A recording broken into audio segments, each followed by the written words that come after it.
आगामी लोकसभा चुनावों में बहुत ही कम समय बचा है और चुनाव आयोग ने तारीखों का ऐलान भी कर दिया है। ऐसे में सभी राजनीतिक पार्टियां अपनी अपनी तैयारियों में जुटी हैं, तो वहीं देश की जनता की भी धड़कनें तेज होती जा रही हैं। देश का अगला प्रधानमंत्री कौन बनेगा, तो इसी बीच देश की जनता के बीच से एक हाल ही में ओपिनियन पोल सामने आया है। क्या है वो ओपिनियन पोल, आइए आपको राज्यवार बताते हैं। ओपिनियन पोल के आंकड़े बताने से पहले आपको बता दें कि देश में लोकसभा की कुल 543 सीटें हैं, जिसमें से किसी भी पार्टी को पूर्ण बहुमत की सरकार बनाने के लिए 272 सीटों की जरूरत होती है। तो आइए सबसे पहले हम बात करते हैं पश्चिम बंगाल की। पश्चिम बंगाल में लोकसभा की 42 सीटें हैं, जिसमें से इंडिया गठबंधन के खाते में 4 और एनडीए के खाते में यहां से 21 सीटें जाती हुई दिखाई दे रही हैं।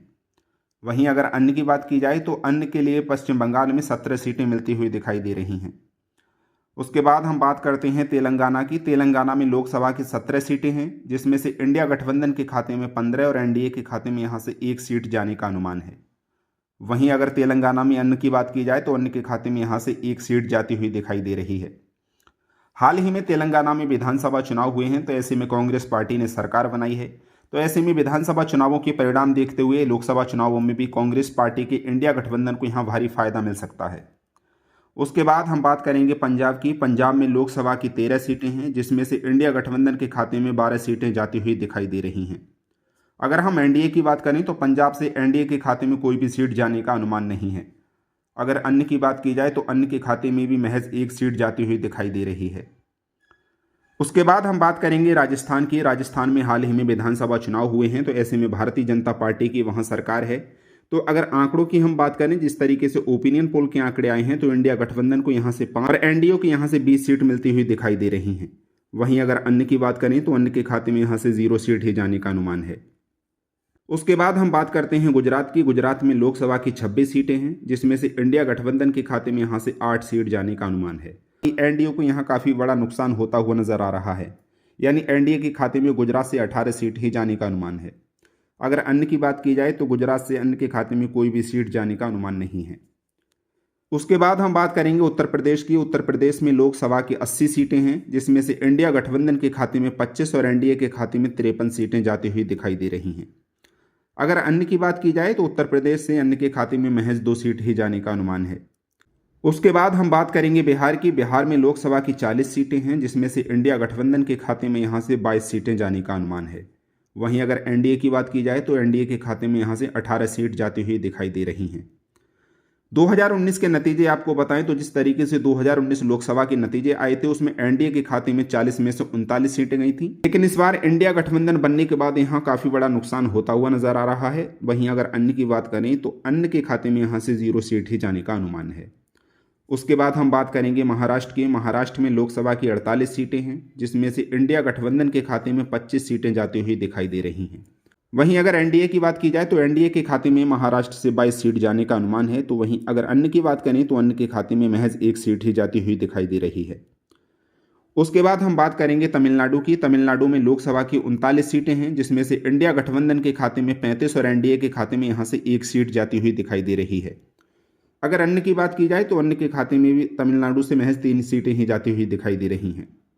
अगला राज्य है कर्नाटक। कर्नाटक में लोकसभा की 28 सीटें हैं, जिसमें से इंडिया गठबंधन के खाते में 21 सीटें जाने का अनुमान है। वहीं अगर एनडीए की बात की जाए तो एनडीए के खाते में यहां से 4 सीट ही जाती हुई दिखाई दे रही हैं। अगर हम अन्य की बात करें तो कर्नाटक से अन्य के खाते में 3 सीटें जाने का अनुमान है। उसके बाद हम बात करेंगे आंध्र प्रदेश की। आंध्र प्रदेश में लोकसभा की 25 सीटें हैं, जिसमें से इंडिया गठबंधन के खाते में 6 और एनडीए के खाते में भी महज 1 सीट ही जाने का अनुमान है। वहीं अगर आंध्र प्रदेश में अन्य की बात की जाए तो अन्य के खाते में आंध्र प्रदेश से 18 सीटें जाती हुई दिखाई दे रही हैं। उसके बाद हम बात करेंगे केरल की। केरल में लोकसभा की 20 सीटें हैं, जिसमें से इंडिया गठबंधन के खाते में 20 की 20 सीटें जाती हुई दिखाई दे रही हैं। तो वहीं एनडीए का यहाँ पे खाता खुलता हुआ नजर नहीं आ रहा है।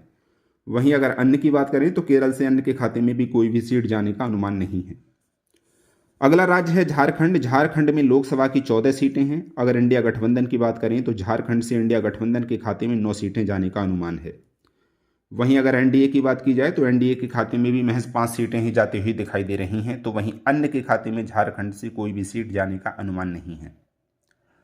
उसके बाद हम बात करेंगे छत्तीसगढ़ की। छत्तीसगढ़ में लोकसभा की 11 सीटें हैं। अगर इंडिया गठबंधन की बात की जाए तो इंडिया गठबंधन के खाते में यहाँ से 3 सीटें ही जाती हुई दिखाई दे रही हैं।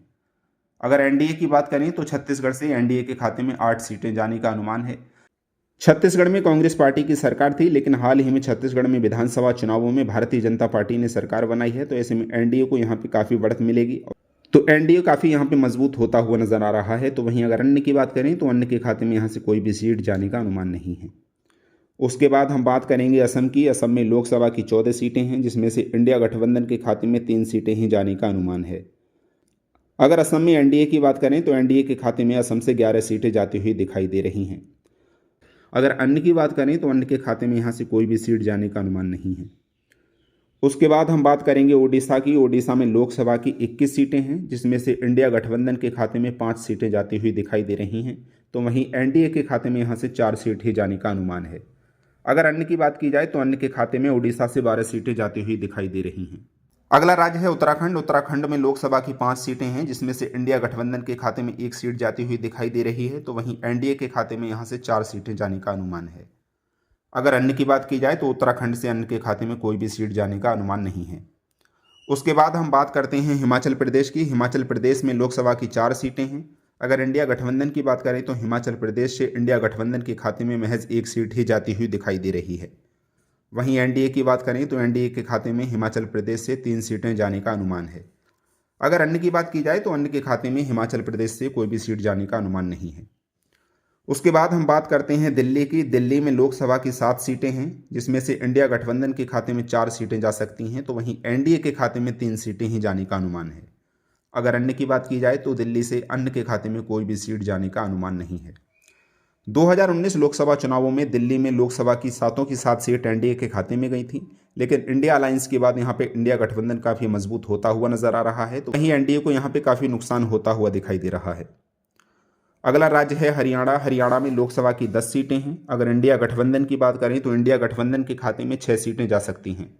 तो वहीं एनडीए की बात की जाए तो एनडीए के खाते में यहाँ से 4 सीट ही जाने का अनुमान है। अगर अन्य की बात करें तो अन्य के खाते में यहाँ से कोई भी सीट जाने का अनुमान नहीं है।